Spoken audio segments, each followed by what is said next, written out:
we are going to start our recording and getting ready for and preparing for today. We are talking about how to have a happy relationship. It doesn't matter, healthy, happy relationship. And we're with Don Miguel Ruiz Jr. It's been, my goodness, about 2 years since you've serenaded me, Miguel. Yeah. Hello, how are you, Lillian? How are you today? That's good. That's good. And so that wasn't the song you serenaded me. It's my theme song. Remember that? I'm sure that it'll come out. You'll break into song in a little bit. But first, I want all of us to share, because all of us are in relationship. That is the one thing we all have in common. We all need to be loved and be loved. And we all are in relationships. So today's conversation is not just about marriages. It's not about significant others. It's about all kinds of relationships. And so fasten your seatbelt, because Don Miguel Ruiz Jr. is in the classroom, and we're about to get muted, and it's time to dance. Here we go. The Lillian McDermott Show. We love, we fear. Bridges we burn, we make mistakes, then we live and learn. When life gets tough, and it seems like your best ain't good enough. If you're in need of hope, you know where I'll be. I'll be right here, right here. And when you need a friend, you can count on me. I'll be right here, waiting for you.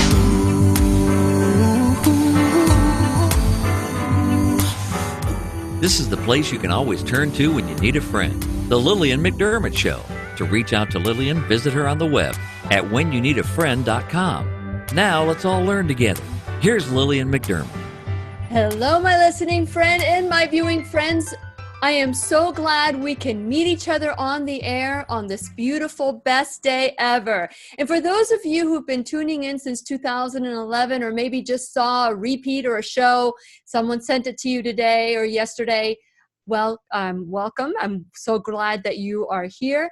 But if this is the first time that you stumbled upon the Lillian McDermott Radio Show /classroom, then just know I've been waiting for you. Please know that this is a safe place where you can go to when you need a friend. And this is it is my commitment to provide alternative ways to heal, and it is my mission to make awareness, responsibility, and truth a part of our everyday life. And I hope you, my listening and my viewing friends at Facebook.com/Lillian's Radio Show will feel empowered to embrace a new truth and live the life of your dreams. Now, tomorrow, I didn't have time to chat with Don Miguel Ruiz today before the show very much, but tomorrow is my 25th wedding anniversary.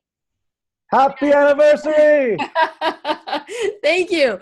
And as we enter our 26 years, our 26th year of marriage, our 27th year together, you know, I feel that we have a wonderful relationship, but I'm sure that there are many things we could improve upon. And so as we're entering tomorrow, as we sit down, we're going to talk about, he and I are going to talk privately about what our 25 years, our next 25 years are going to look like, what we want to visualize together. And so what a great way to kick off the week with Don Miguel Ruiz. We're not giving a book away today. If you want one, you're going to have to get it on your own. But it's called The 7 Secrets to Healthy, Happy Relationship by Don Miguel Ruiz Jr. and Heather Ash Amara. And I've been researching Heather Ash Amara. She's a pretty great dynamo too. She is phenomenal. She's phenomenal. Warriors Goddess Training. Great book. Well, I am so grateful. This is a wonderful book. It's come at a wonderful time, and we're going to enjoy learning about these 7 keys with Don Miguel Ruiz Jr. And since it is our sole purpose in life to give and receive love and knowledge, I am so grateful to you, Don Miguel Ruiz, that you are back to do just that. Thank you so much for coming out today, getting up early. Lillian, thank you. It's my pleasure to be on your program once again and to serenade you again. Wherever you go, wherever you do, I will be right here waiting for There you. you go. Whatever it takes, how any heart breaks, I will be right here waiting for you. There we go. There we go. Richard So, Marx. Yeah, yes, it is. your intro song reminds me of Richard Marx, and Yeah. coincidentally reminds me of my first girlfriend. So there it goes. Okay, so you have written many books, and you've been on the show / classroom, because now we're a classroom. You've been on in this classroom so many times, and every time you come in, you share deeper and deeper. Why this book and why now? Tell us a little bit about your background and how you decided to write this book. Well, it was Heather Ashamara. One afternoon a few years ago, about 3 or 4 years ago, actually, she came up and asked me, "Hey, Miguel, there's a project that we are working on, and we want to do a relationships book." At that point in my life, I had just finished a journey of my own. Me and my ex-girlfriend, my first love, let's just, she and I were high school sweethearts. And when we were young, we fell madly in love with one another. But, like usually goes, there was already wounds there for me and wounds there for her and all kind of thing. We loved each other, but, we hurt each other. We did things, and we broke up. But, we're still trying to be in each other's life. Mm-hmm. And when we were young, we would, we would hook up again. That's what, try to be friends meant we hooked up again. But, it's like two porcupines, touching each, coming together, but it's just, eventually we just stopped hooking up altogether, but we still try to be friends over and over and over. And every time we hung out again as friends, we would just hurt each other again because we were just had those wounds with one another. Yeah. And as time progressed, we tried, and sometimes we just hurt each other. Then time went progress. And then, I with me and my own personal relationships, it was like a freight train, because when you're that young, you go into relationships rather quickly, but you don't really do any of the work. So the wounds are pretty fresh, and they begin to infect all the successive relationships, from the casual just dating to the serious ones, and eventually that caught up to me. I had that one relationship where I could not project blame. It was all me. I owned it, and it was my biggest heartbreak. One, because I lost someone I loved very much, but it was also the heartbreak of not realizing that I wasn't who I pretended to be. And that's when I realized that I hadn't done any of the work. So I took some time off for myself. I stopped dating for a while. I took that time for myself, gave myself time to heal, do the work, for the first time, practice the 4 agreements in my life, and actually put into work the work that my father taught me. And at the end of the year, I healed a lot of the wounds, and got to the point where I was confident to say no to someone. I could say no to a relationship. I could say, no, I don't want that. And without guilt or anything like that, I learned that I am the love of my life, but I am there to love people. I'm not alone. So around this time, I met my wife, and she and I fell in love. And we've been together ever since. We've been together for 15 years. So, but during that time, I put into practice into relationships everything I learned. Some of the mistakes I learned taught me, and she and I worked through it. So eventually, we learned how to argue. We learned how to engage. We were able to recreate a whole new culture. So thanks to social media, me and my ex-girlfriend met up again. We found each other again, and we started talking again, and we met up again. This time it was different, because I'd done the work, she's done her work, and we became friends. I met her husband, she met my wife, our kids played together. It was nice. So one day on the eve of my first marathon, we were hanging out. So you can say it was the first opportunity that we were like hanging out, just us, and her kids, and it was the first time that we started talking about the past like that. And I apologize, not the apologize of an ex-boyfriend trying to hook up again. I apologize as someone who witnessed and paid attention to her. As you can almost say that it was the first time I heard her. I saw it from her point of view. And of course she did what she did. Look at it. I was acting like a selfish little jerk. Sorry about that. But I saw it from her point of view, and I apologize. There's a difference between guilt and remorse. Yes. Guilt is punishing yourself for doing something you wanted to do, and you punish yourself over and over and over. But if life gives you the opportunity again, you would still do it again. Mm-hmm. Remorse is when you see it from someone else's point of view, and you realize the hurt that you caused, the consequences of the actions, and you own it. You own the choices, and you own the consequences. I respect myself to do that. And I see it from her point of view. Remorse is basically looks like this. If life gives me the opportunity to do it again, I won't do it. Not because I got caught, but because I understand the hurt I caused. Yeah. And I apologize for that. So you can say that for the very first time, my defenses were down and I was completely open, which unusually interesting, something happened that I wasn't expecting. She also lowered her defenses and she owned up to her side. Here we are both owning, and we forgave each other. And for the very first time since I was 18 years old or 19, something like that, we told each other how much we loved each other back then. Of course, in our 40s, I was 40 years old at the time. We knew that, that we wouldn't have lasted. We were old enough to know that high school romances seldomly survive. Some do, of course, but seldomly because we all go in different directions. But it was the very first time in my life that I was able to heal one of the core wounds of my life. And I was lucky enough that my ex-girlfriend gave me the opportunity to do that, because it requires two people to tango sometimes.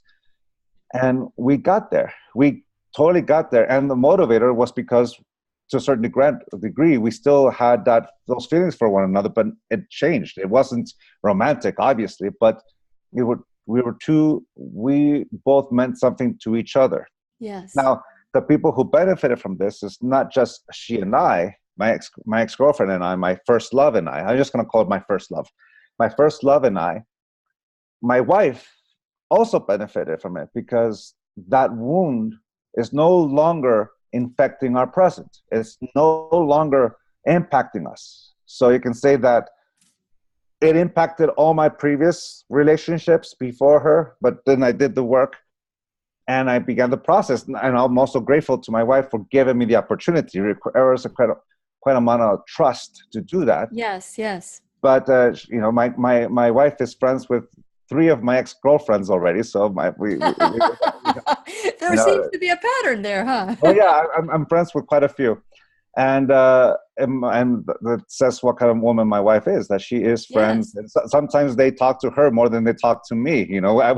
We go hang out, and she and my ex-girlfriends and their husbands, and I talk. But mostly my ex-girlfriend and my wife, they talk and talk and talk, and it's like it's impressive to witness that in our kids. It's nice. It's nice to have that kind of thing where, when people who matter to you in life, it didn't pan out in that way romantically, but it panned out in a different way, and you allow that relationship to evolve. Yeah. And that relationship with my wife. So when Heather Ash, going back full circle, when Heather Ash came and asked me to help with this book, that was where I came from. That was what I was able to contribute to this book, because the original title of the book was The Soul of Intimacy. At least that was the name of the project, for both Sounds Truth, which is an audio book, which now it's called The Art of Showing Up. That's with Sounds Truth, and The 7 Secrets to Healthy Relationships through Hierophant. So Sounds True and Hierophant created this product that was basically one and the same, which is The Soul of Intimacy. And in order to have intimacy, it requires the ability to heal all those wounds that allows you to slowly open up. So that intimacy comes because we're able to open up all those wounds that makes us close off. But in healing those, little by little, we open up. For example, my wife my wife is not my best friend. My wife is my wife. And what I mean by that, out of the 7.5 billion human beings living life at this very moment, she is the person with whom I completely open up to. Mm-hmm. That level of intimacy goes much, much deeper than any best friend there is. She is my lovey, you can say. She's my wife. And I say that not as a hierarchy, whatever, social, whatever. It represents a name or a title that represents someone with whom I and we together open up like that. That requires that. Like that. Yeah, I love that. I love the fact that, I think we delude love. There's a delusion of love, and we love this pen. We love this light. We love our computer. We love our phones, but we've kind of diluted love. And so, yes, I am in love with my best friend. I'm married to my best friend, but I have other best friends. And I remember saying to my best friend, I said, "You're my best friend. I love," so I said something about it, and my husband felt left out. But I love what you're saying. It's just like, parents want to be their children's best friends, but really, we're their parents. We're their parents. Yeah. They'll have a ton of friends. We have a role. My husband has a role. We happen to like each other. Like if I wasn't married to him, I'd still want to be his friend. Yeah. And so there's different levels. And I think that the reason why you've been able to be friends with your past girlfriends, I've been able to stay friends with my past boyfriends, is because you choose people that you would want to be friends with. That's true. Though I have to see it at a different point of view. Well, the delusion of love, I don't see it diluted. Okay. It's just the expression that's different from all of us. For example, let me put it to you this way. Let me use this analogy to describe what love is. First, let's describe love as an energy that creates a bond. Let's just say that that's what love is. Love is the thing that allows us to create a bond with other living beings and within ourselves, of course. So let's just call it energy. Let's imagine that energy to flow like water.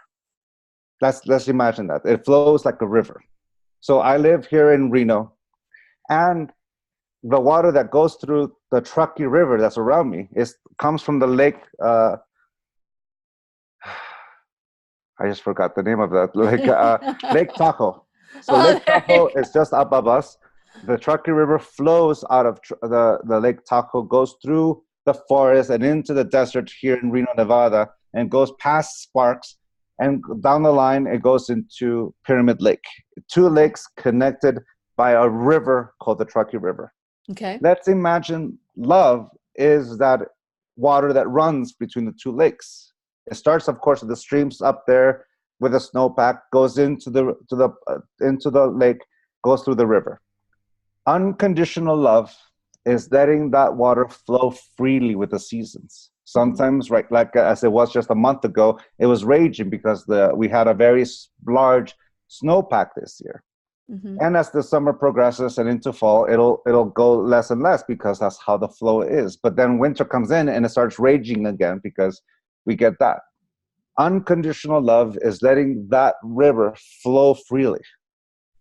Conditional love is that you're afraid that you will run out of water. So you start putting in reservoirs and dams all across that river. In different points of that river, you start putting reservoirs and dams, trying to hold the flow. But of course, you put in those reservoirs or dams, you put floodgates that open and close when the conditions are met, which means if you imagine that river full of those reservoirs, that means that it only feels the rush of water only when conditions are met, when those floodgates open. That's what conditional love is. I love you if you live up to my expectation. Sure. So let's imagine that's conditional love. And we get so good at it that we begin to build dams in someone else's river. You can say in other relationships, in other form of point of view. Here's the thing. Love is that energy. Now, let me put it this way. I'm not this body. This body is not me. I know that because in the moment of my last breath, in the moment of my last heartbeat, I don't take this body with me. I've witnessed enough death in my life to know that I'm not this body. There's a law of physics that goes, in order for an object to move, there needs to be force that moves that object. Mm-hmm. Well, that force that animates this body, you can call it soul, you can call it intent, you can call it spirit, you can call it life, whatever you want to call it. In our Toltec tradition, we call it Nahual. The Nahual is the force that animates the tonal, which is matter. I'm not this body. I'm the force that gives it life. If we understand this concept, then we also understand this one. I'm also not my mind. I'm the force that gives it life. When I let go of this body, I also let go of this mind. I'm not this body. I'm not this mind, but I'm the force that gives it life. Therefore, I'm the whole. If we understand this concept, let me introduce this one. My love exists because I exist. If I don't exist, this love doesn't exist. Just like this body, just like this mind, my love exists because I am here to manifest it, as well as all my emotions. So love, the way I create, is my creation. I'm the source of it. Conditional love taught me, or made me think that love was outside of me, that I feel love because of my first love, or my wife, or my kids, or my parents. Mm-hmm. But in reality, all of them bring out an element of me that's going to be different. You see, my first love, when I think of her, it took me a long time to heal those wounds. So now when I think of her, I don't think of pain. I think of good memories. And it took work for that. There was a time when that didn't happen. Mm-hmm. But then now it's the truth. With my wife, the same thing. With my children, the same thing. And there's also things that I enjoy, material things too, of course. People, life, my dog, our two dogs, our home, our community. That love, I'm the source of. Okay. And the only difference is that it's expressed differently because every person I'm in a relationship with brings out a different element of me. My father brings out a different emotion, a different form of love, not because it's actually different, but because my release of that love is going to look unique to the relationship I have with my father, which is totally different than my relationship with my mother. My mother brings out a totally different element of me. In fact, both of them see me dramatically different.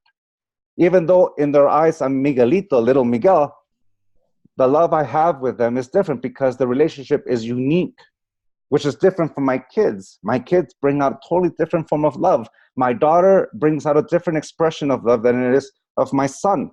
They both bring out a totally different element of me. It's how I share that bond with them, which is different from my wife. My wife brings out a totally different type of bond, a bond that allows me to create life together with her, to create a whole community together, a whole new culture together. It's a different bond. My relationship with my ex-girlfriend, my first love, is totally different. The bond there was like, we still want to be friends and we have a desire to heal that. Same with things. So if you look at it from the point of view that love only exists because I exist, then love is not diluted. Love is expressed differently. It's a totally different reflection of the person I am with. Yeah. Okay. To see it diluted is that we put dams and we give it a totally different definition. This is for that. This is for that. This is for that. This is for that. Well, what I meant by that is, in Spanish, there is te quiero y te amo. Mm-hmm. There's a different form of expression of love. And in the English language, and personally, it's like loving a pen is differently than loving my spouse. That's what I'm saying, that we use love all the time, the word awesome all the time. We use words that kind of diminish the value of love. And so I'm just saying that sometimes, and I want to go back because every time that I've had you in the classroom, I want for you to talk about the domestication, the way that we are domesticated like an animal is domesticated. Because for us to understand a little bit more about these secrets, we need to know that root cause, the way that our belief, the source of our belief, the source of our love, how, whether it's conditional or unconditional, I get it. It's all love. It's a different form of love. So let's talk about domestication first, and then let's go into the different secrets that you reveal in the book. Well, actually, you described it. In Spanish, amar, te amo, te quiero, te adoro. You just described domestication right then and there. Domestication is a system of reward and punishment by which we model the behavior of an individual. Or if we live up to the expectation, we get the reward. And if we don't live up to the expectation, we get the punishment. And since we are emotional beings that experience the full spectrum of all our emotions, that reward feels like acceptance and the punishment feels like rejection. It's the way we've learned conditional love. When we classify something, te amo, te quiero, te adoro, that kind of thing, we're putting into categories, and now we have to make them fit that image. So at that point, it's kind of like the image of the reservoirs and the dams I just described. We put each one as a definition. You fit here, you fit there, you fit here, you fit there, like concept of pigeonholing. I love you if you live up to my expectation. I love you if you behave the way I think you should behave. I love you if, for example, father, you should behave a certain way. You wrote the 4 agreements, you should behave and you should practice the 4 agreements, not knowing that I'm now domesticating my father with the 4 conditions. The telltale sign that we're using the 4 agreements as an instrument of domestication is judging ourselves for taking things personal, judging ourselves for making an assumption, judging ourselves for taking things personally. That's when we corrupt the 4 agreements and turn them into the 4 conditions of our personal freedom. It's the way we corrupt the teachings of Don Miguel Ruiz, as well as Deepak Chopra, Marianne Williamson, Jesus, Buddha, Siddhartha, Mohammed, psychology, psychiatry, Alcoholics Anonymous. We are domesticated by our culture. So we define what love is based, te amo, te adoro, te quiero, I love you if, I love you that, what you call the delusion. Yeah. So it's when we love you if. So, for example, I'm Don Miguel Ruiz Jr. If I take things personal, how can I call myself Don Miguel Ruiz Jr.? Oh no, and the judgment comes in. How can I call myself a Toltec? And a diatribe of judgment kicks in, punishing myself for not living up to the expectation. And if I have my wife, honey, you're Mrs. Don Miguel Ruiz Jr. Here's the 4 agreements. Read it.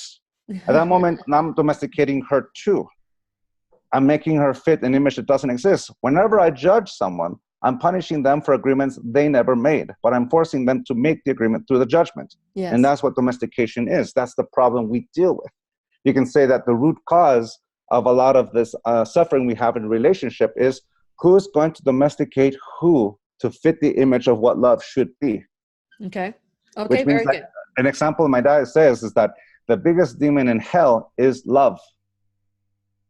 That's the biggest demon in hell.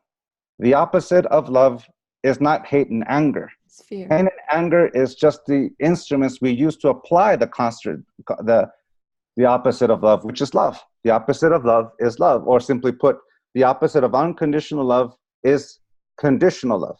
Now, conditional love, let me describe it this way. Conditional love only sees what it wants to see.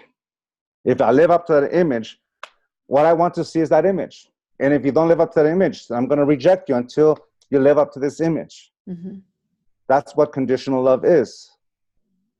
Unconditional love is the willingness to see the whole of a person, to take off the mask or identity, to take off the mask of father and see Miguel. Not Don Miguel Ruiz, Miguel. Take off the mask of mom and I see Coco. Take off my mask of my son and I see Miguel Alejandro. Take off the mask of my daughter and I see Audrey. Or take off the mask of wife and I see Susan. Human beings who are doing the best with what they've got. To see the willingness of the whole. Now, unconditional love is the willingness to share that energy that I call love as life is. The willingness to see it.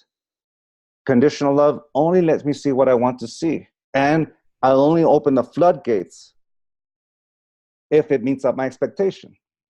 So like my brother Jose would say, in the Toltec tradition, there's nothing to learn but to unlearn, to let go, which is the image of taking out each one of these dams, slowly but surely, to let that water flow again. But in order for us to do that, It requires us to heal the wounds that created them in the first place, to let go of the domesticated point of view. We come from cultures that imposes that and makes us think that it's love will run out, that it's diluted, and all that kind of thing. I'm the source of love. It's to me about me sharing how I am. Just like this body, just like this mind. Love exists because I'm here. And when you're gone, your love changes form. Okay. So let's go into these agreements, not the agreements, the secrets. The first secret that you have is commitment. And within that, it's truly an examination of conscience and an examination of expectation, which is the domestication that you talk about. And so let's talk about, why is this a secret? Why is commitment a secret? Well, all these, the 7 secrets are for us just focal points. They became secret because at one point of our life, we didn't know them and we learned from our mistakes. Sure. So the secret to the commitment, or the focal point of commitment, is not about expectation. Actually, it's completely the opposite. It's about becoming aware of one constant truth. I'm the constant in every relationship that I'm in, just like you are the constant in every relationship that you are in. You were born alone. I was born alone. We will live alone, and we will die alone. And what I mean by that, there's nobody else living inside this body, inside this mind, but ourselves. Like my father would teach me once. If I'm the voice that's talking inside my mind when I'm thinking, I'm that voice that thinks and creates all that, then he would ask, then who's listening? I said, I am. And I said, oh, really? You're the one listening? Who's talking? I am.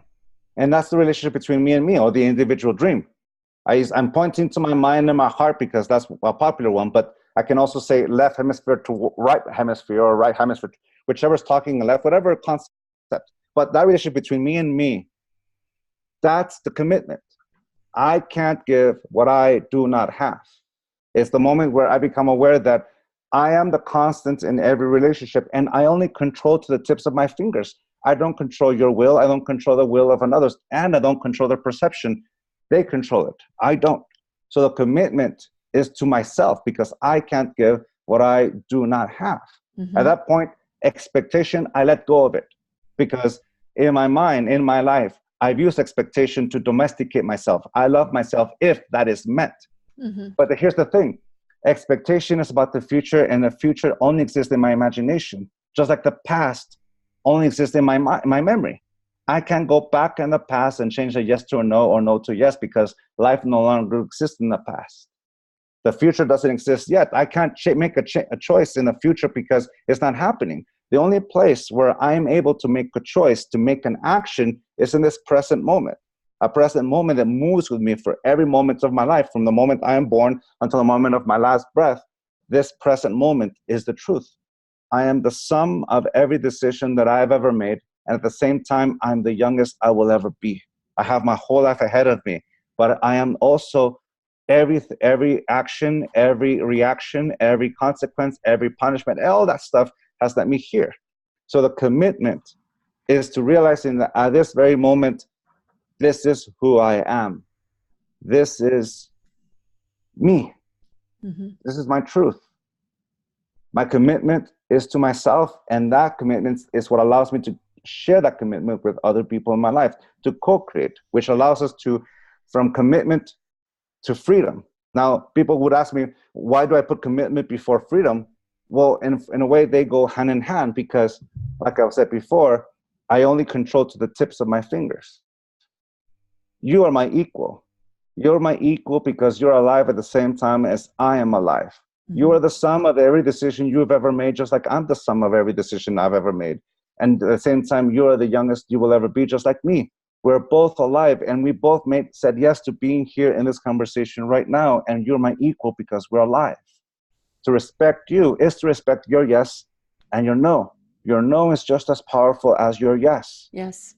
To respect you is to respect your free will, to respect your capacity to perceive life as is. And I'm only able to give that if I have that respect for myself.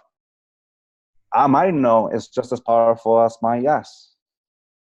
And to have free will is the freedom to say yes and no to the things I want to say yes and no to, and to respect myself, to experience the consequences of my own choices, of my own actions. Mm-hmm. Mm-hmm. That respect is what allows me to respect you. So personal freedom is being able to become aware that, yes, I am the infinite possibility because I am alive at this very moment. And because I am alive, I can go in any direction in life. But life has all the right to say no, just like you have all the right to say no. And that's the balance, that's the dance. So the commitment is to myself to heal those wounds that allow me to have the free will, which allows me to go to a secret 3, which is awareness, which is to become aware of my roots. So these 3 are the foundational secrets because they all coincide with one another. They work with one another because it allows me to become aware of my triggers, my wounds, my beliefs, the source of my conditions, my source of my domestication. It's all about becoming aware of who I am, which allows me to give that respect. For example, my wife is only with me because she wants to be with me. The wedding ring that I have, which is downstairs right now, I don't have it on, but that ring only represents the action of both of us saying, I do. But at any given moment, she can change her mind. Because here's the thing, here's the truth about relationships. Relationships only exist for as long as we say yes to one another. If the other person changes a yes to a no, that relationship ceases to exist. When couples come up and ask me for advice, the very first question I ask them is, do you want to stay together? If they both say yes, the rest is easy because love is the motivator that allows you to get through those hurdles. If they both say no, that's also easy because you're both saying the truth. If one says yes and the other one says no, that's when it's complicated. But here's the thing, regardless of what it is, it's all about having that commitment to themselves to know what they enjoy in life, what they want to say yes to, what they want to say no to, what is their deal breakers, what are the lines of respect, what is ego talking, what is actual love talking, know the difference between conditional love and unconditional love within ourselves, and then lets us share that with people. So it's within me and with it and share without. Yeah, and so the first 3 the first 3 secrets are commitment, freedom, and awareness. And so within that awareness is awareness of what we need. You share a story in the book, The 7 Secrets to Happy, Healthy Relationships, about an individual that struck up a conversation, a friendship with somebody, and became attracted to that other person. Mm-hmm. But when they became aware that it wasn't that they were necessarily attracted to the other person, is what they were missing from the relationship. Mm-hmm. That awareness is so key in every relationship that we could ever have. What is it about my relationship that's causing us to break down? And what is it that I desire in somebody else's relationship that I could bring to my current relationship? I love that. Mm-hmm. Yeah, it's all about being honest with yourself. To a certain point, being honest with yourself is just a different way of saying being aware of oneself. Correct. Let me know what I want out of life, what I don't want out of life, but understand, is it coming from my conditioned belief that I have to live up to that image, or is it because something I really do want? Because one of the things I remember when I was a kid, when I was not a kid, a young man, majority of the fights I had with my ex-girlfriends was who's going to domesticate who. I was fighting my parents' battle. I was fighting the arguments, expectations of what it is to be a Mexican American or whatever other things. For example, last summer, my mom spent the summer with me, and she got so mad at me. She got so mad at me because I washed the dishes and I did the laundry. And I was telling Mom, I am not useless. I love to help. It's all hands on deck. That's how I see this relationship. It's all hands on deck. We have 2 kids. We've got 2 dogs. One of our children has autism. So it's all hands on deck. We help each other. So if it needs to be done, we're going to get it done. my mom was so upset at me because no, women today don't know how to take care of their children and all kind of Yeah, thing. it's my husband and I had this conversation this weekend as well. And she was domesticating me, and I turned around and I said, Mama, I don't believe that. I said it very nicely, of course, as nicely as I can, but I didn't believe it. Now, here's the thing. When I was younger, I didn't question it. It was the truth. And a lot of the fights I had with my ex-girlfriends was the domestication I had with the culture I grew up with. Mm-hmm. And here's the thing. I let go of that. It didn't serve me at all. It caused a lot more rifts. And part of that healing that year I took off that I was describing before was dealing with that, dealing with my own domestication. So you can say these 3 secrets, to a certain point, yes, they're relevant to relationships, but it's really the relationship within ourselves. The most important relationship we have is that within us.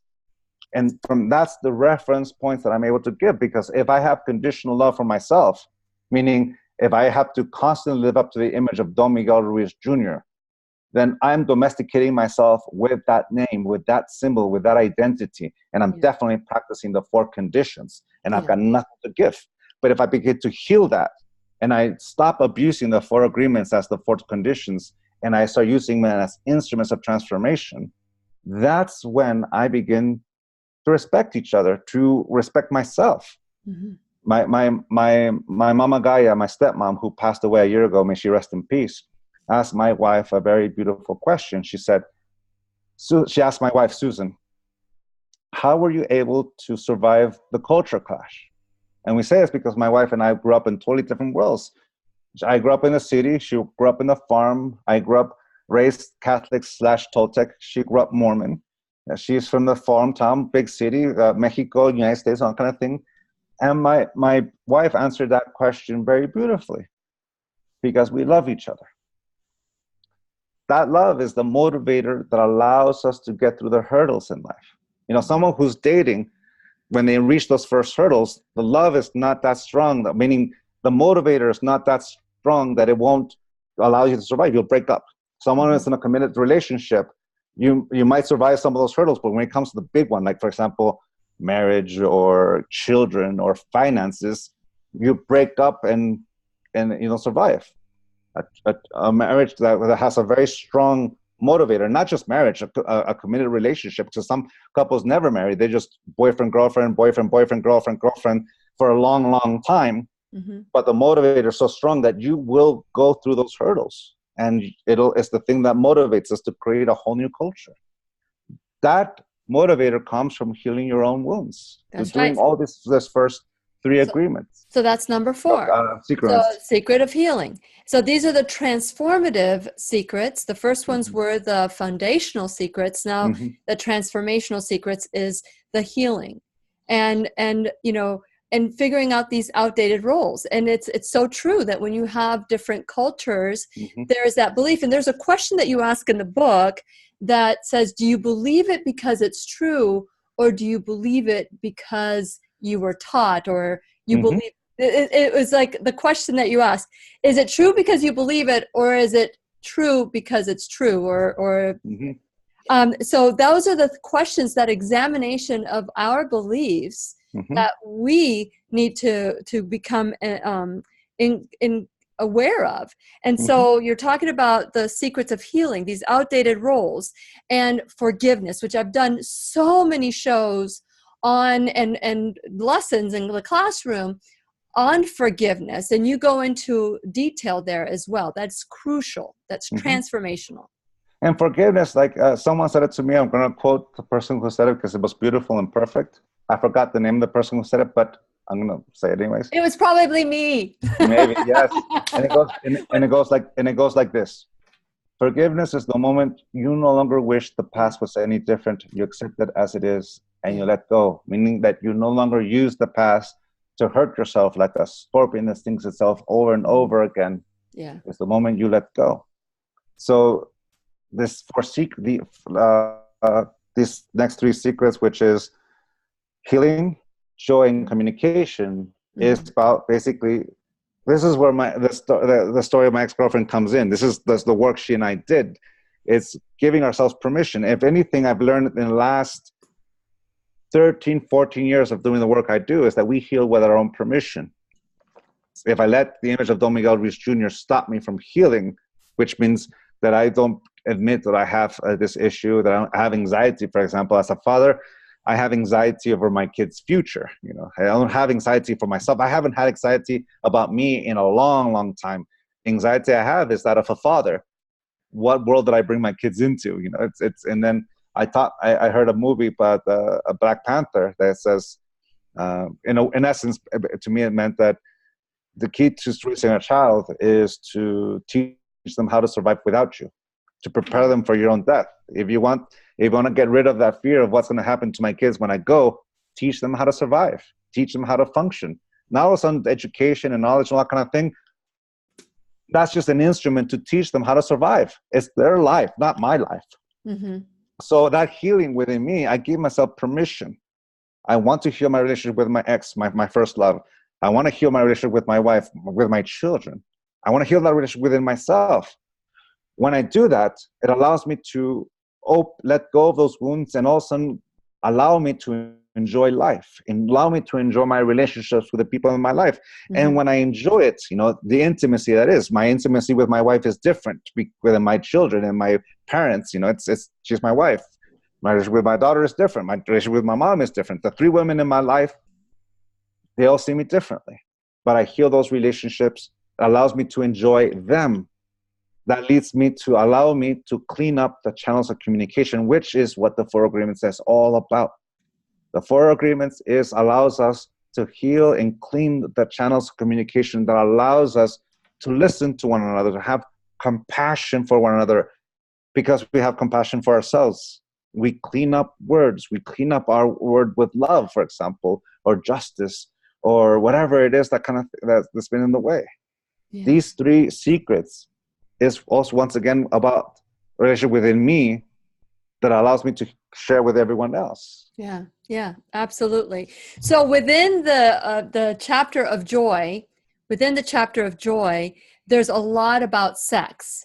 So there's the myths of sex, and there's we're not going to have a lot of time because we've really delved into it. And I really wanted to spend a lot of time on this one. However, I do want to talk about joy in a different way, because I do need to talk about my sponsors. I want to talk and be grateful. I'm very grateful for my sponsors. And so I want to acknowledge the fact that this is where we take 100% responsibility for our life. The secret, the biggest secret, is taking 100% ownership of our life, and it manifests in different ways. And so I want to encourage all of you to go to whenyounneedafriend.com and become a subscriber. And the reason why is that you're able to learn who's going to be on, what are we going to talk about, and I'll give you all the links to all the people. So please first become a subscriber. Then while you're there, check out all the different icons, all the different things. Click on them, subscribe, follow, like, share with everything, because these conversations are not being met in television. They're not being in the regular television. The programs today are diluting love even more than just these little dams that are around the way. There's so many obstacles. And so I want to encourage you to become a sponsor as well by becoming an enrolled student.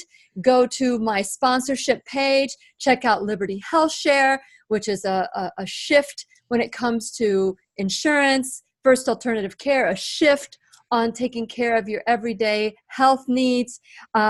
We have Keep Me Safe Organics, a shift on beauty products so that they're all organic, non-synthetic.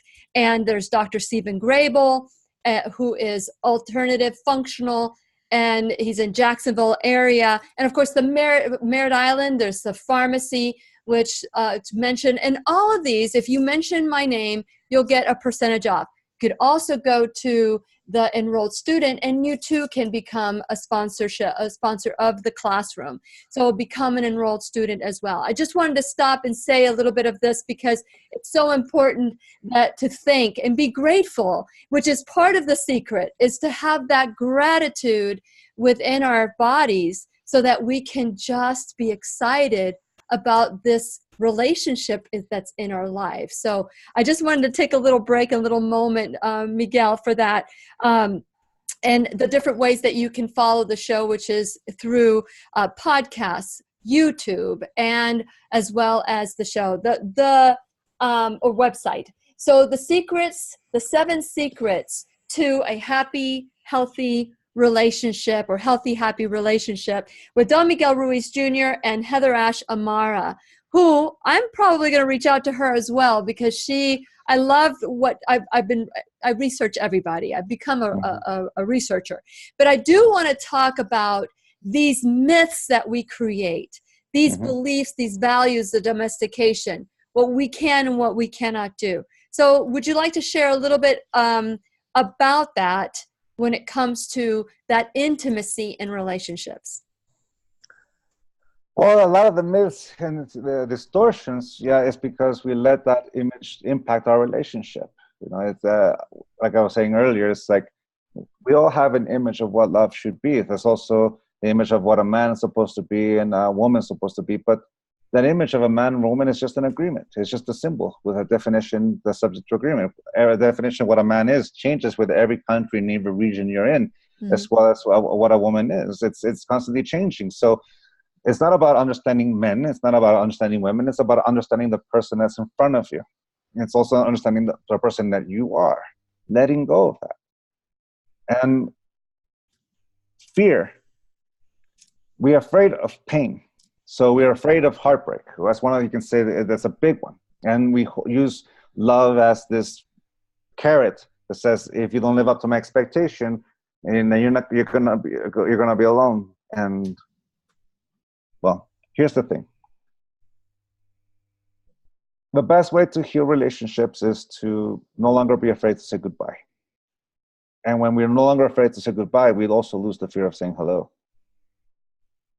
All relationships end. All. Either by choice, by life, or by death. It's like accepting your own mortality. Life will one day end. I will one day be, this body will be an inanimate object because one day I'm going to be gone. To accept my mortality is to realize that the biggest fear I have is the time between now and then. So what am I doing here worried about a moment that's coming? Let me enjoy the time that's here now, because life is saying yes to me right now. I am alive. Yes, I will die one day. It could be tonight. It could be next week. It could be in 74 years if I live to be as old as my great-great-grandpa, Don Ezekiel, who lived to be 116 years of age. But one day I'm going to die. But if I spend my whole time worrying about that day that's coming, then I'm going to miss out on life. If we understand that concept, then let's translate that to relationships. All relationships will end. But why worry about that moment that's coming? Enjoy this time right now that we're both saying yes. You see, accepting mortality, just like accepting the end of a relationship, is exactly the thing that prevents us from taking someone for granted. The best way to bring a relationship to end is to take someone for granted. To take off the mask, to be able to release the 7th secret, is to be willing to see the person that's in front of you. Who are you today? What you like today? My wife and I have been together for 15 years, but she is not the person she was 15 years ago, 10 years ago, a year ago, not even at the beginning of this week, because life has happened. The willingness to see her for who she is allows me to adapt. Just like me, I'm not the same person I was 15, 10. I'm not even the same person I was in love with my first love when I was 18. I am changed. Who am I? The willingness to let go of the past, the willingness to let go of my image of myself allows me to see who I am today, to take off the mask of Don Miguel Ruiz Jr. Don Miguel Ruiz Jr. doesn't exist. I exist. Just like my wife, Susan exists. Audrey exists. Alejandro exists. Let go of the mask that allows you to see the person in front of you. That's the release, and that's the release, letting go. And accepting that all things end. The thing about it is that while we're both saying goodbye, that's the motivator that allows us to say, okay, I want to stay together in this relationship. It's the thing that allows me to say, that's not a consequence I want to feel. I want this relationship. Let's work on that. Yes. And that's the thing that lets me see and be grateful for what I have because I have it right now. Enjoy it. And one day it's going to go. Absolutely. And I do want to talk a lot because that is very powerful. And I know that the broadcast for the podcast is ending in about a minute. And so I want to say thank you, but I want to continue. For those of you who want to join us on the live or Facebook Live or YouTube later on, you could go to whenyounneedafriend.com, click on to listen live, and you can figure out when we are going to be airing the show. But I want to encourage all of you to get the 7 Secrets to Healthy, Happy Relationships with Don Miguel Ruiz Jr. And so thank you so much, Miguel, for being on. And I hope that we have a little bit of time after so that we can maybe answer some questions about the real secret within ourselves. So thank you so much, Don Miguel Ruiz Jr. Thank you so much for the opportunity. Have fun, everyone. Yes, and please remember, I'll be right here waiting for you worldwide at whenyounneedafriend.com. This is Lillian McDermott and Don Miguel Ruiz Jr. wishing you love, peace, joy, and unexpected abundance. Make it the best day ever. The opinions and advice expressed on the Lillian McDermott radio show are intended for the individual callers and guests on the program and are presented to our wider audience solely for general educational purposes. Please act responsibly and consult personally with your own medical, psychological, or nutritional expert before taking any steps to improve your life. Well, thank you so much for all of you who have been tuning in and sharing love. I'm glad we have Yvonne from Malaysia. We have Abhinash Dwivedi. Thank you so much for your best wishes. And thank you for my anniversary wishes as well. Happy anniversary. Yes, thank you. I wanted to really, you had mentioned fear, and in the book you talk about fear, and I wanted to share something that happened to me when I married my husband 25 years ago. And I was so happy, Miguel, that I would get these thoughts. I've never suffered from depression. I've never had anxiety before. So I really didn't know. And this lasted about 6 months where I would get a thought about, because my husband would travel a lot, and I'd get a thought about him dying. Or I would get a thought about my father dying or something to that effect. And I would start to cry. I would burst into tears. And I remember it was about six months into, and Robert was traveling. He was gone for 4 or 5 days. And I remember thinking, I was listening to a song, and all of a sudden I started thinking about him. And the thought came to my mind, what if this plane crashes? Or what if something happens to him? And I started crying so hard that I had to pull the car over. I had never experienced such a thing. And then I heard these words. There have been times in my life that I've heard audibly a voice. And this was a time that I did. And what I heard was, why do you mourn the living? And I was like boo-hooing. And all of a sudden I went, what? And I was like wiping my face. I'm looking around me. Why do you mourn the living? I heard again. And I realized I was mourning something. My husband was alive and my father was alive and healthy. And all of a sudden I realized that the trauma, the pain, the suffering was all in my head. It was a thought. And that's when I started diving into thoughts and feelings and actions. But never again, I will never mourn the living. When somebody is sick, I will be there present while they're sick. I will not visualize them dead. I will not bury them before their time, because I will cry those tears when I must cry those tears, not a minute before that. Does that make sense? Has that ever happened to you? When my son was born. You meet the one person you never want to say goodbye to. Yes. But it's, okay, fear. Fear is a natural thing. The function of fear is to keep you safe. That's what it is. To go beyond fear to me means to respect fear, to once again have a healthy relationship with fear. Yes. And fear is natural. It's actually very good for you. The function of fear is to keep you safe. It means if there's someone with a gun or a rattlesnake in front of you, and since you're in Florida, an alligator, your body will secrete a hormone that allows you to survive. It'll make you fight, flee, or freeze. All instincts that allows you to survive. If you fight, that hormone's going to allow you to not feel the pain.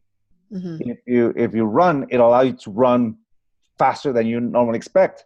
If it freezes, it petrifies you to the point where you know that not moving is going to help you. In the case of a rattlesnake, that's essential. You need that. That's normal fear. That's real fear. Yes. That's useful fear. Yeah. Irrational fear, or false evidence appearing real, as one would say, is abusing fear like we abuse alcohol and drugs. We get addicted to that adrenaline, to that chemical reaction in our body. Mm-hmm.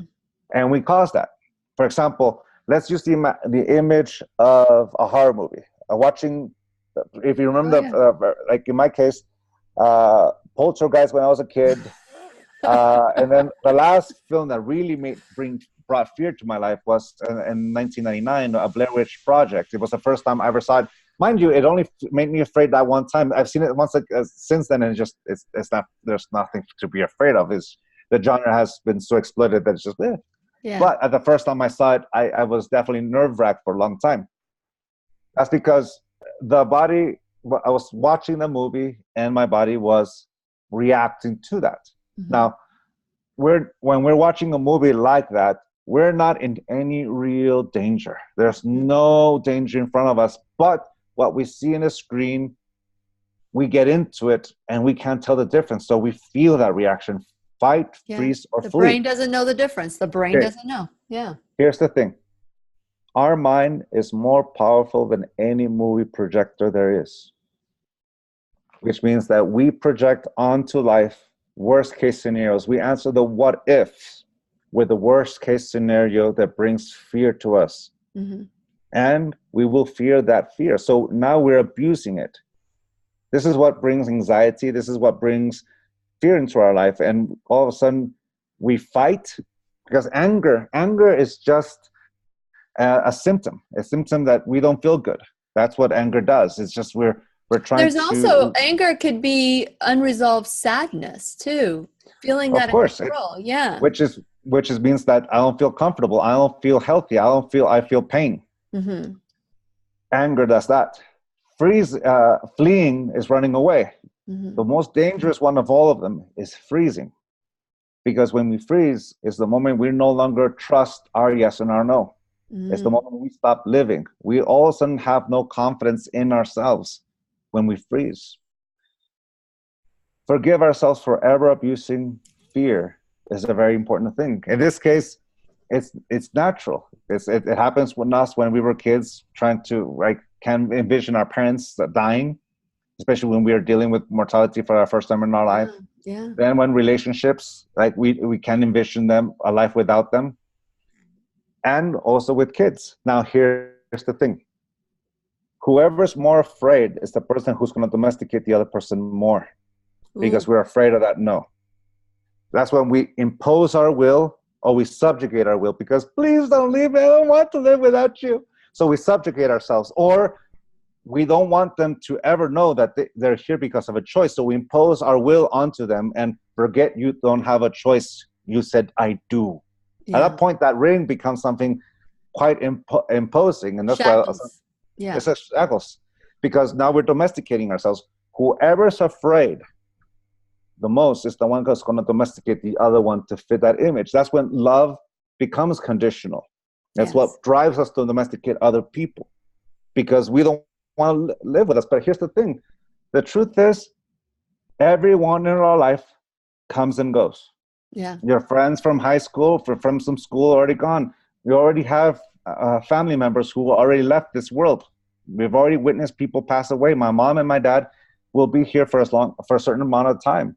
If I live a long time, I'm going to see people leave through choice, through life, or through death. Then, of course, they're going to see people come into my life. To become afraid of that's something that happens natural in life, stops us from living. It stops us completely. This is when we begin to do the work for ourselves. Sometimes anxiety impacts us so much that our brain no longer produces GABA. It only produces gluten, and here we go. And that thing that relaxes us, which is GABA, it's gone, and anxiety kicks in, and our frontal lobe, and all kind of thing. It's all that kind of thing. And then we are constantly in fear of everything, and we're fear of life, and that's what makes relationships toxic. Because now I have that relationship within myself that's toxic, which I'm going to bring to someone else. I'm afraid to lose you, and someone says that's what love is, but it's not. Mm-mm. No. At that point, we let fear corrupt all of it. To heal it is to confront the fear, to accept the truth is one day my love will no longer be with me. You see, my wife, there's 3 ways the relationship will end. We both no longer love each other, which us that yes to a no. Something happens in life that makes us drift apart. Sometimes that happens. I travel a lot, so what happens if something happens that I can't get home, and all of a sudden we just drift apart? Mm-hmm. Or death. One of us is going to see the other one give our last breath. Either she's going to see me, or I'm going to see her. Yes, all these things may seem like downers to a few people, and it may trigger their biggest fear. But here's the thing: if you accept it, because that's what life is. Cesar Chavez said a beautiful thing. Cesar Chavez, the activist from California, said, God didn't promise us that life is going to be just. God gave us life, and that's an awesome opportunity. That's a beautiful thing. Everything comes and goes. Everything will pass. You will suffer if you try to hold on to it for more than it is. Mm-hmm. And attachment is healthy when you're able to let go when the moment comes to let go, to detach. But if you aren't able to detach, that's when an attachment becomes unhealthy, because what is that going to be with my life? What about happened to me? At that point, we realize that we're not crying for them. We're crying for ourselves. Yes. Because what's going to happen to me? How am I going to live? How am I going to survive? Mm-hmm. How am I going to deal with all these things? At that point, it's a point where we're afraid to be alone. And here's the truth. We were born alone, we live alone, and we die alone. Meaning by that, there's nobody else in this body. But the beautiful thing is that we are surrounded by people with whom we go engaged. Yeah. If we're afraid of the goodbye, just as much as we're afraid of death, then we're going to be afraid to say hello. We're going to be afraid to take action in life. Well, it's funny because we are so conditioned to avoid pain and suffering, but we bring it with us everywhere we go when we refuse to forgive, to accept, to embrace.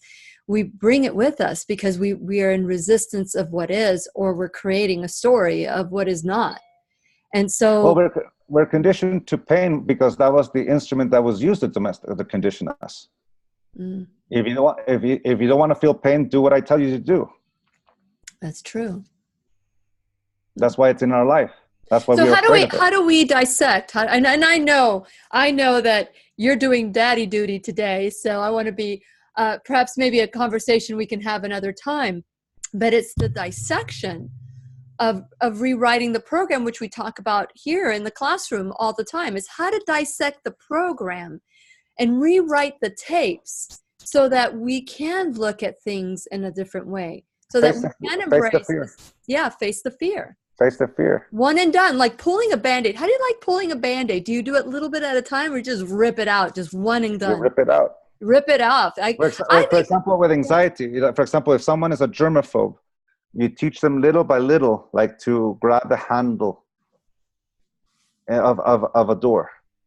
You start with little things that allows you to cross thresholds your mind says you couldn't cross. Little by little, you expose them little by little. My father and my grandmother, if they ever found out I was afraid of something, they would just throw me into the pool. They would just unmercifully, right? Nowadays, that kind of baptism by fire, right? Well, yeah, because with my kids, my son with autism, it doesn't work. You have to do it differently. You have to do it slowly. You have to introduce things little by little, because right now My son is afraid of things. He has anxiety disorders. This is how I know about anxiety. And helping him face it little by little. It's all about give and take, but respecting him. That's, it allows me to deal with my own. And in regards to that, facing the death of my child, well, I basically, it wasn't too hard. I would turn on the news, watch a horror story, which is of another child dying. Imagine that's my son, and I let it all cry. And here's the thing. Sometimes crying is the most healing thing there is. Mm-hmm.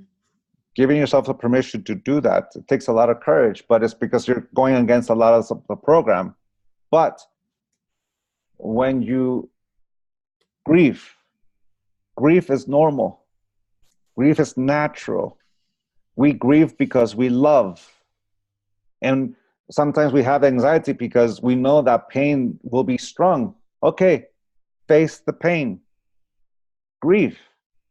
Even then they're not here, because if you don't face it, that grief, that fear is going to contaminate your relationship. Mm-hmm. It's going to impact it in a different way. Yeah. It's not going to let you see who's in front of you. It's going to blind you completely. Mm. Accept the fact, one day, that relationship will end. And you will survive. And don't mourn it until that moment. No, mourn it. Don't mourn it. And don't mourn it. No. Actually, when you face it, you mourn it. No, but until that moment. But we could relive that moment over and over and over and over in our head, and it's not real.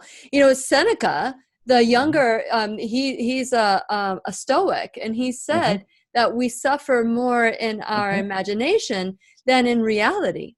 Then face the imagination. Yes. Face the imagination, and yes, but over and over and over and over and over. No, not over and over again. That's what I'm talking about. There. Yeah, get it one and done. One and done. Or if you need 1 or 2 or 3 times, but it's however many times you need to face the lesson. But here's the thing: there's a difference between mourning the illusion and mourning the person. Mm-hmm.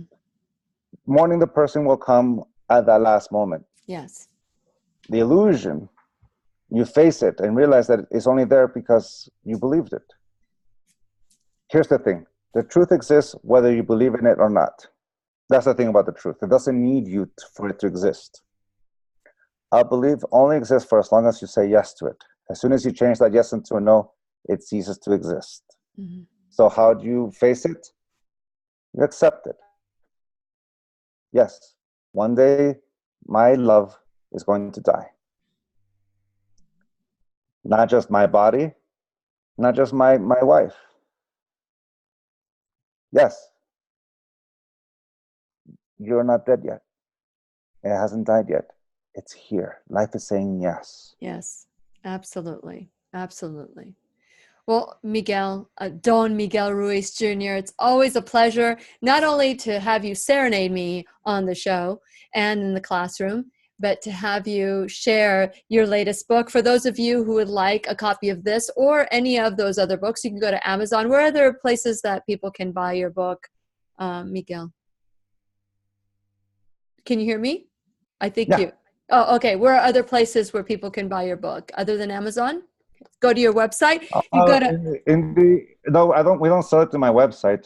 You can find it at indiebound.org, Barnes and Noble, Amazon, and your independent bookstores.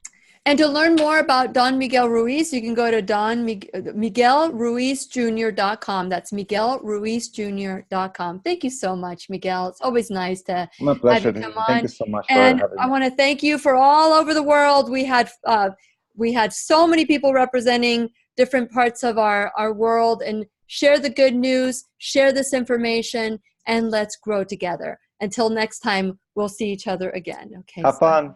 Okay. Bye.